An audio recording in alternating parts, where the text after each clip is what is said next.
What does a human resource director look for in an applicant? So, in a nutshell, outside of all the qualifications, because you have to meet the qualifications before you even get to an interview. But once we get to the interview, I'm looking for somebody who can do the work, who's gonna show up on time, and who's gonna do the work, and who's not gonna be a problem employee. That's what we're looking for. All the other stuff is just great. All the bells and whistles, that's wonderful. The extra that comes with, the education, the years of experience, wonderful, wonderful, wonderful. Are you going to come to work every day? And are you going to work when you get here? Work hard. Are you going to be a non-problem employee? So that's what we look for. And in the interview, really, that's what we're trying to decipher as we're asking you these interview questions to try to get to know you, your character, your work character better. So that's what we're looking for in the interview. That's why the interview is so important. If you get called for the interview, you're halfway there. Your resume gets you the interview. Your interview skills land you the job. So when you get on the interview, that's the time to be able to connect with whoever's in the room, to display not only your skills, your knowledge, to be able to articulate that. Because if you can't articulate that, I'm the best candidate you have, they don't know you're a stranger. So they won't know that. So you have to be able to articulate that. They give you all these scenario questions, trying to figure out what type of employee you're going to be. Listen to your answers, dissect your answers, and kind of compare on who would be the best candidate. But really, honestly, it is almost just you're taking a chance, because you're taking a chance on anybody. The best interviewer could be the worst employee. So, but as an HR person, they're looking for somebody who's going to come to work when they get here, not be a problem employee. So I have a question. How many times per week or hours per day should we actively apply for jobs? That's a good question. And that all depends on you and your schedule. If you don't have a job right now, you should be looking a lot. You should be applying a lot. It is almost, some people will say, well, if you don't have a job, you need to take all those 8 hours looking for a job. And I don't suggest that, because that can be depressing. That can cause anxiety. That can cause, you to be discouraged easily. What I say is that every day at 1 to 3 hours a day, any time of the day, whether it's when you first get up, middle of the day, or late at night, you want to commit to actively looking for current jobs and applying. If you don't have a job, if you have a job, if you currently have a job now, and you want to find another one, then you need to at least look for 1 hour a day to be looking current jobs, researching the company, and applying for jobs. So that's what you should be doing.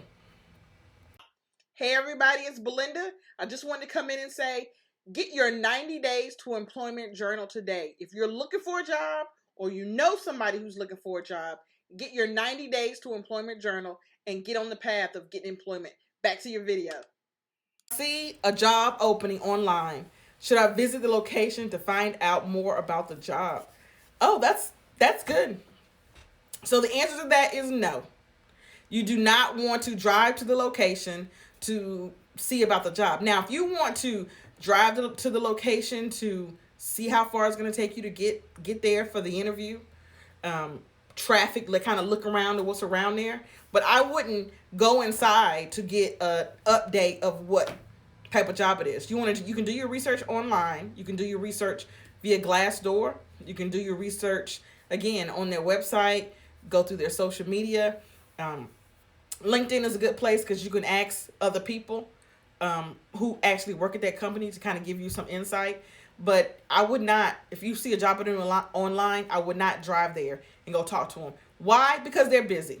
As an HR person, you won't get to talk to the person 9 times out of 10. You won't get to talk to the HR person because they're busy. So you driving by, you randomly saw this job online, and you're driving by and thought, well, I'm going to go in and ask questions, you won't get to talk to anybody, because they're going to say, do you have an appointment? Which you won't, because you randomly came on your own, so you won't get the answer. So you want to research online as much as possible. how can you submit a resume at a virtual job fair? Okay, so good question. A lot of times at the job fair, at the virtual job fairs, they will give you instructions on what to do. They will give you instructions on how to submit a resume, where you need to submit it to, etc. Now, this is my tip for people, whether it's a virtual job fair or face to face job fair when they start back those again, would be is to plan. And what that means is that you want to research who is going to be at this job fair. What companies? Research the companies, research their openings before the job fair. Before. When you see positions that you're interested in, go ahead and apply. Because what usually happens at a job fair is you go to the job fair, you're fresh, you go in, you talk to somebody, and this is a great job, I'm interested, blah, blah, blah. They tell you to put your resume in. Now, they told the same 75 people before you to put their resume in too, and we'll call you. If your resume is already in there, because you've already applied, you've done your homework before, then you're at the top. If you just now learning about it, then you're at the bottom. So you want to make sure, again, that if it's going to be a job fair, whether it's virtual or face-to-face, you want to make sure that you research the companies beforehand. Look at the openings that they already have and apply. Because then you can say, I noticed that you had these openings and I already applied before I got here. That's going to put you ahead of the pack automatically. You submit multiple applications at one location. So I'm going on a limb to say that you're thinking, like, if you at Walmart and you apply for a cashier and then you apply for a bagger and then they don't have baggers anymore, but a stocker, then yes, if you're interested in those positions. If you're not, if you can't count money and don't want to be a cashier, don't apply for as a cashier. But if there's other positions in that company that you're interested in, absolutely apply. People do it all the time. So they have more than one opening that you're interested in and that you meet the qualifications for, then apply. Okay, to take someone with me into the interview room to help keep my nerves calm. Please don't. So unless you have a job coach with you, then absolutely, your job coach goes in with you. Your mom, your sister, your neighbor, your friend, do not take them into the interview. Do not even bring them in the building with you. If it's an office building, do not come in as a pair. Let them stay in the car.